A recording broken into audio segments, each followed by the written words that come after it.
I was only 10 years old when my life, as I knew it, came to an end. Frostham, the place where I grew up, was a harsh home. Only a limited amount of sunlight reached our town, causing perpetual winter.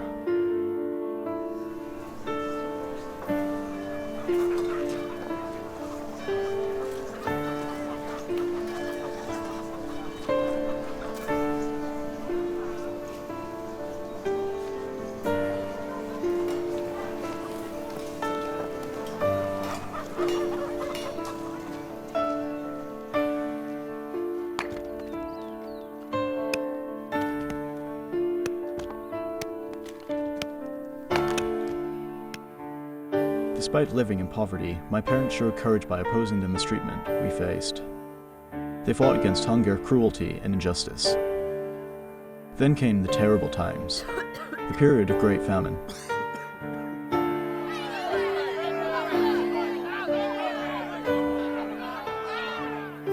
My parents began stealing supplies, managed by the mayor of Frostham, distributing them to those who had no chance of obtaining them otherwise. Providing food, they became very popular among the common people over time. Even though eating stolen provisions was forbidden, few could resist.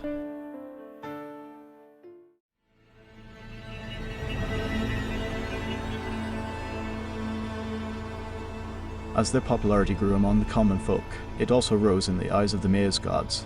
One day, my parents received a tip about a guaranteed catch. A caravan with just 4 riders and no armed escort. It seemed like an easy job, almost too easy. Despite obvious warnings, my parents decided to rob the caravan and take everything it had. There were too many supplies to let it pass.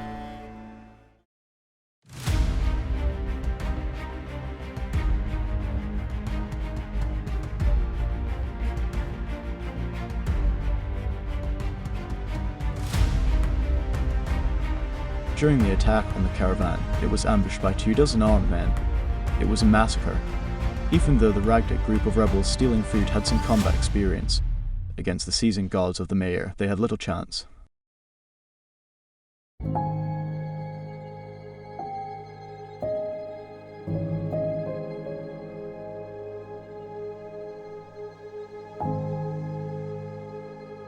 Almost all of them were killed, except for my parents and 2 of their accomplices.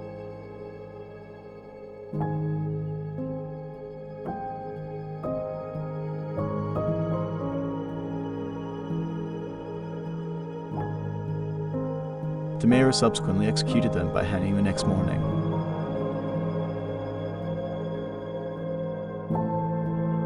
Their bodies just hung there for so many eclipses as a warning to those who dare to follow them.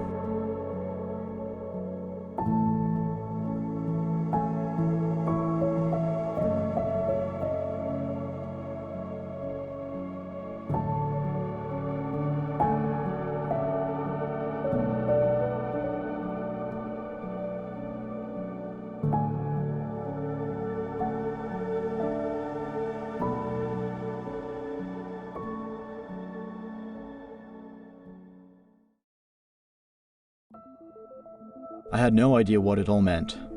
Although my heart was filled with sadness, the hatred towards those who controlled our world also awakened within me. When my father and mother died, I lost everything I had. Life on the outskirts and in the shadows of Frostham, where I tried to survive on the remaining crumbs of my existence, led me to wandering through abandoned alleyways for a long year. Despite trying to fit into society, in moments of desperation, I fell into deeds I never wanted to do. I began stealing. Initially, I felt great fear, but with each subsequent theft, I began to gain confidence in what I was doing. When I had little, I kept it for myself. When I had more, I distributed it to those who had the least. In the dark alleys, I found my new home and gained a reputation as a skilled thief. One day, I learned about an unusually high reward for some manuscript the mayor had. Just like my parents, I couldn't resist the opportunity despite the obvious red flags. I gotta do it.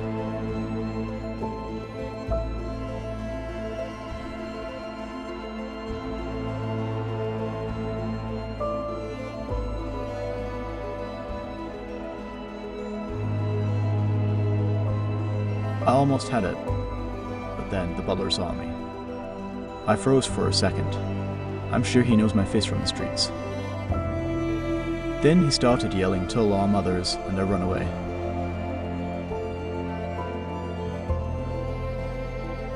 A reward was offered for my name. They were looking for me in places where they thought I might normally be. I have to vanish from the town. When I was a kid, old Bob used to tell me stories about other places, like Azure Harbour and Inverhaven, and how to get there. I always wanted to see it anyway. I couldn't take the trade route, I would be an easy target there. This means my only option is to cross the mountains, even though my chances to succeed are slim. I quickly move to my hideout just outside of town and scramble whatever supplies I can gather there.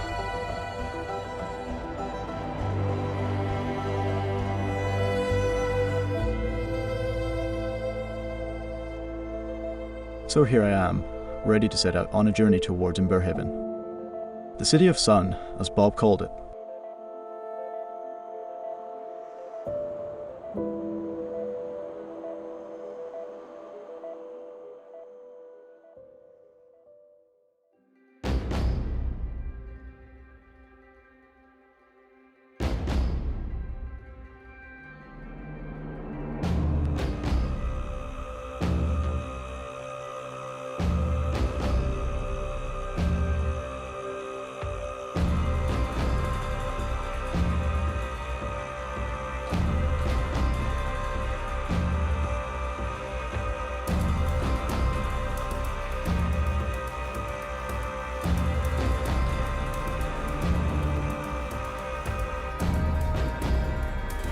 I slowed down and turned to take one last look at Frostham.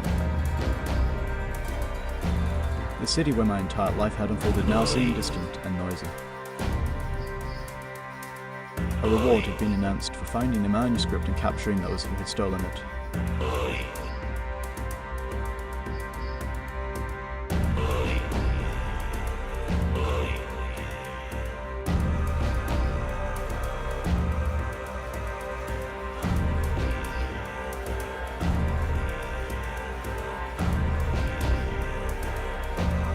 Winter cruelly dominated the surrounding landscape, where people, aside from the main routes, hardly ever move.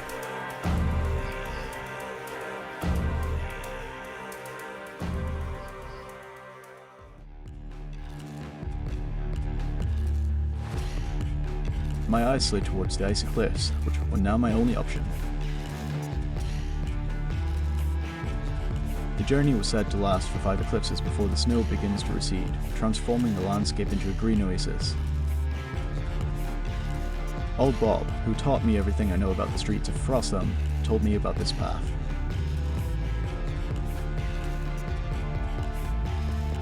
I hope he didn't make it up.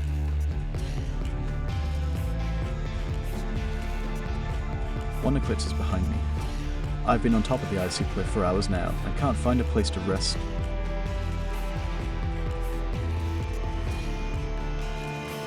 Snowfall seems to have intensified, and the journey is more challenging than I imagined.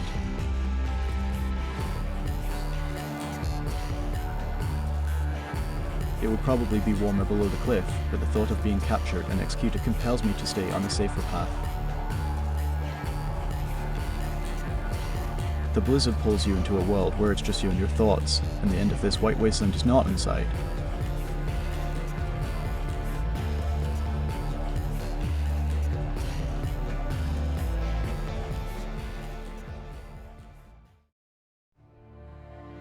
The idea of warmth and safety accompanies me as I imagine what Inverhaven will be like.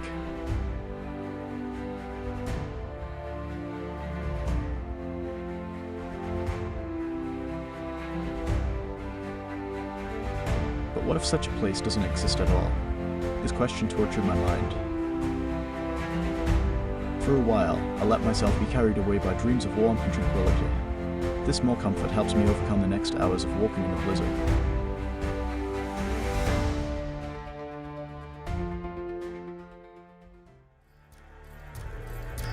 Eventually, I found a relatively large overhang where I can take cover from the freezing storm.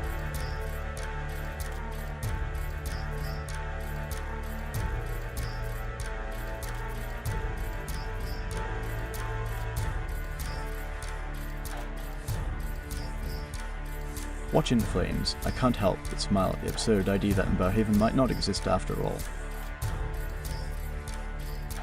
But now it's crucial to get warm, gather strength, and prepare for the next stretch of the journey. The winter spreads through my entire body. As soon as I open my eyes, I realize the fire is only smoldering.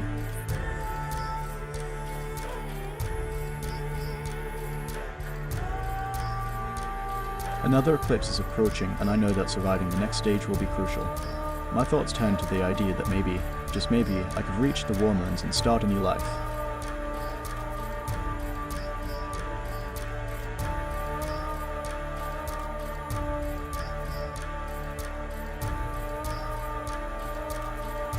Images of warmth and light flash in my mind. I tried to imagine what it would be like to be somewhere where the freezing wind isn't the only companion, and where I can immerse myself in warmth and safety.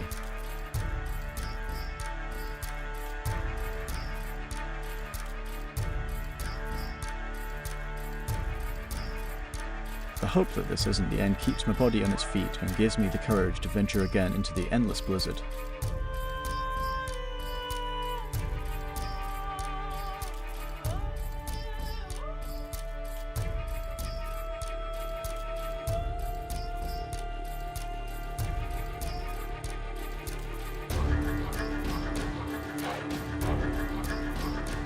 Step by step, my boots traverse the icy wasteland, and I feel every breath becoming a challenge.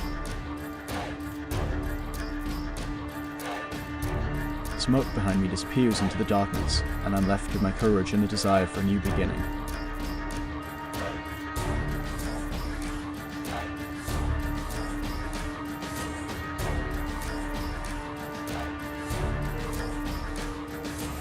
The next move will be tough, but the thought that there is a chance of survival compels me to continue.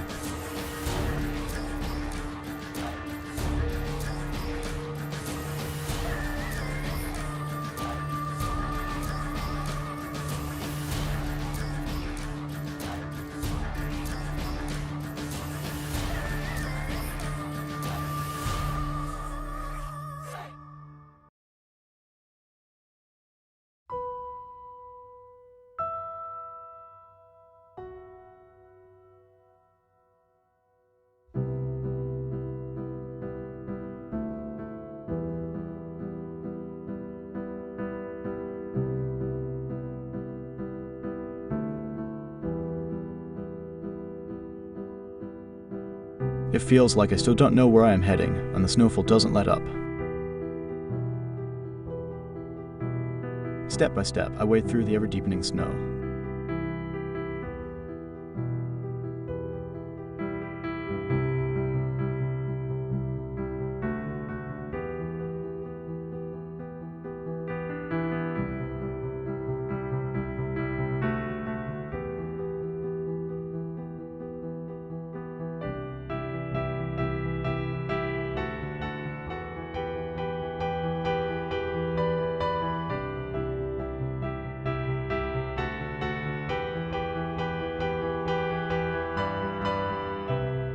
At times, I thought that it might be less dangerous to follow the trade route and deal with the maze assassins.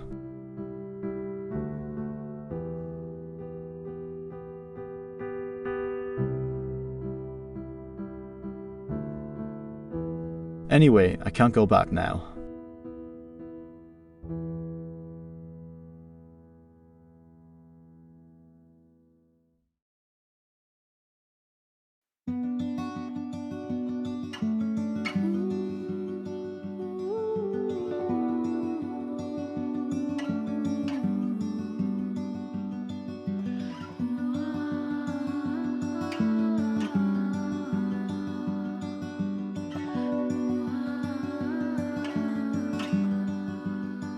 I noticed that suddenly the snowfall began to subside.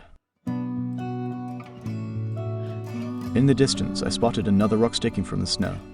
It looks like I could take shelter there. I decided to take a rest here and gather strength. Maybe I'll be lucky and the snowfall will stop. Anyway, I'm too tired to continue further. After a while of struggles, I manage to kindle the fire, and as I gaze into the flames, I immerse myself in a drowsy calm. My eyes slip into sleep, and I leave this cruel reality sinking into the world of dreams.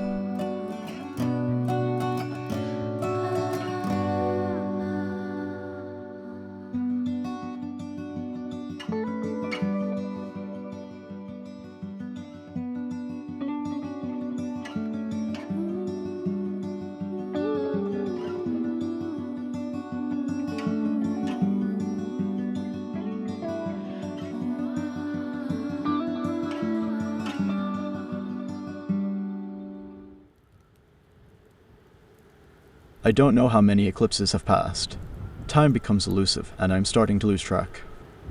The wood has run out, and in the cave that served as my refuge is getting cold. I have no choice but to embark on the journey. The last stage of my wandering lies ahead.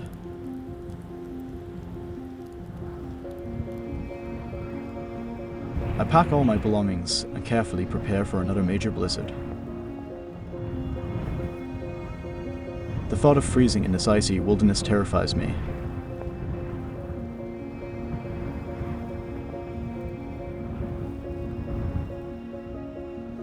With tension in my heart, I step out of the cave.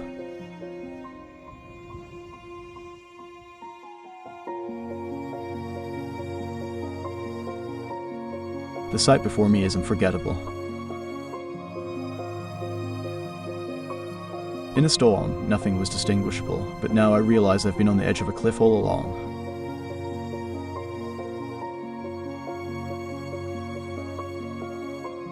The landscape unfolds before my eyes, with distant green trees and long rivers stretching beyond visibility.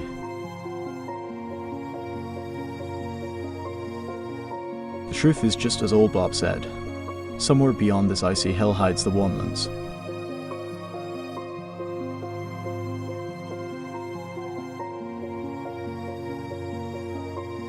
The scent of the air from the Warmlands becomes my new goal, and I hope my luck won't abandon me.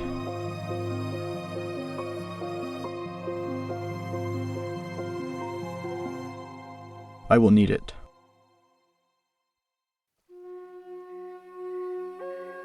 With each step, I was getting closer to warmth, water, and food. Perhaps it was the desire to survive, but suddenly I felt an incredible strength, as if I could leap over mountains. With joyous excitement, I took another step forward, curious about what awaited me next.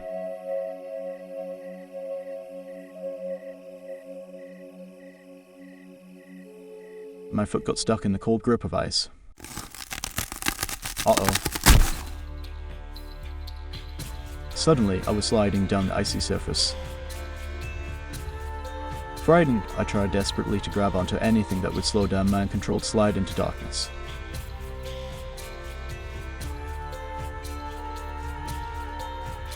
Light only sporadically pierced through, and I could barely see where I was heading.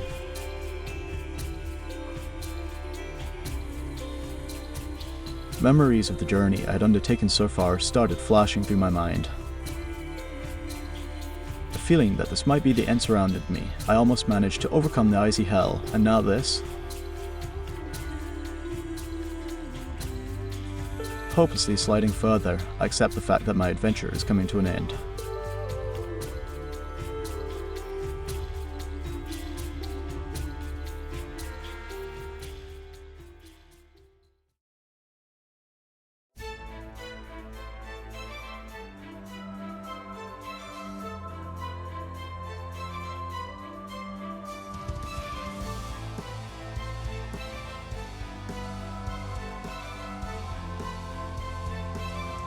The light begins to penetrate the cave again, and I emerge from the darkness. What unfolds before me takes my breath away. A massive cave. When I finally finish my sliding descent, it throws me out of the ice directly into the thawing water. Upon hitting the pond, it felt like I instantly froze, but fortunately, I grabbed the edge and crawled out onto the bank. My clothes were soaked, but I was in one piece. I lie on the icy ground, quickly replaying in my mind what just happened. I sit up and carefully check my body to see if I'm injured. Fortunately, it looks like I escaped with just a few scratches. I breathe a sigh of relief that I survived this icy madness. Maybe I do have luck on my side.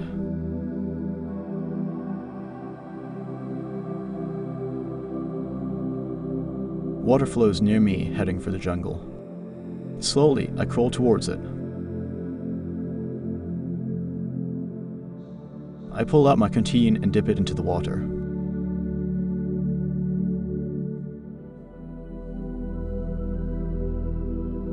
I look around, and a little way from me, I notice a path. I think this should be the way out of this frozen maze. I bend down to my canteen and take a big gulp. I was so unbelievably thirsty.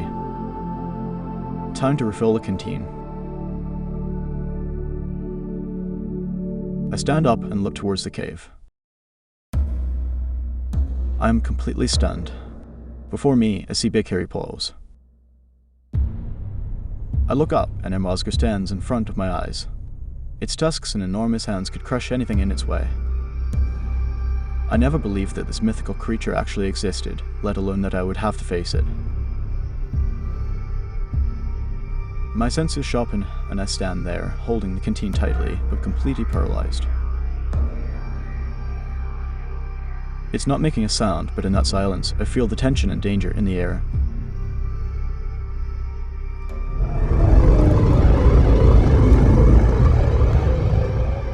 His massive body suddenly moves, shaking the entire cave. He smashed the ground and let out a loud roar that echoes off the walls. The earth begins to tremble all around, and I try to stay on my feet.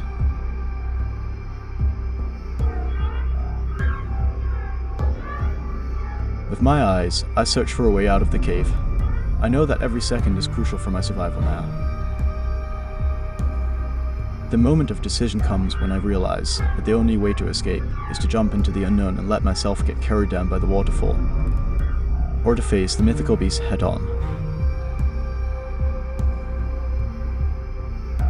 I turn to the beast.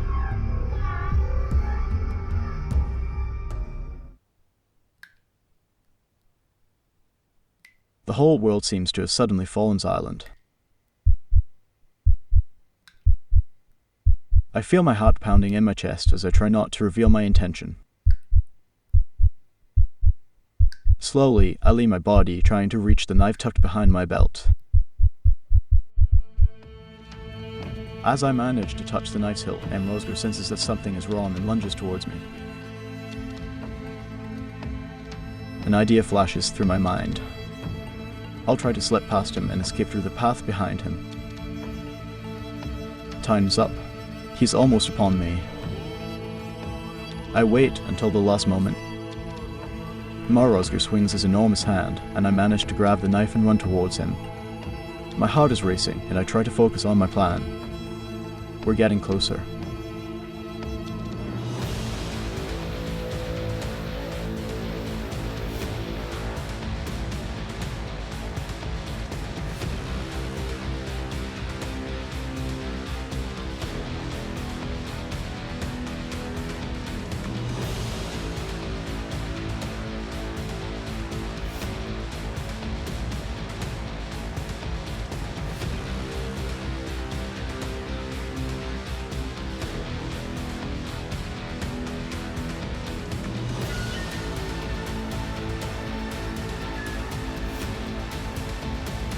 I slowly open my eyes and watch as Imrozgar approaches.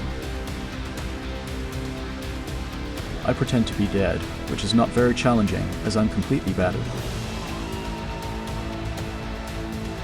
I feel his breath as he leans towards me, and the opportunity to save myself arises. Now he's close enough. I quickly grab the knife, and with a precise stroke, I stab into his eye. With a second stroke, I pull the knife out of his head.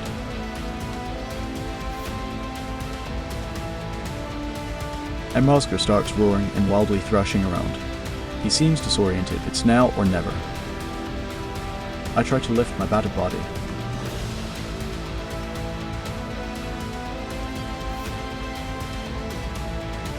My movement is clumsy, but I manage to get away from him as far as possible.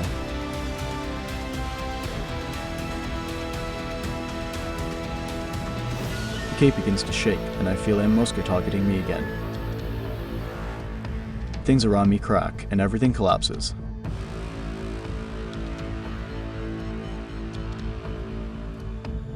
I reach the edge of the cave.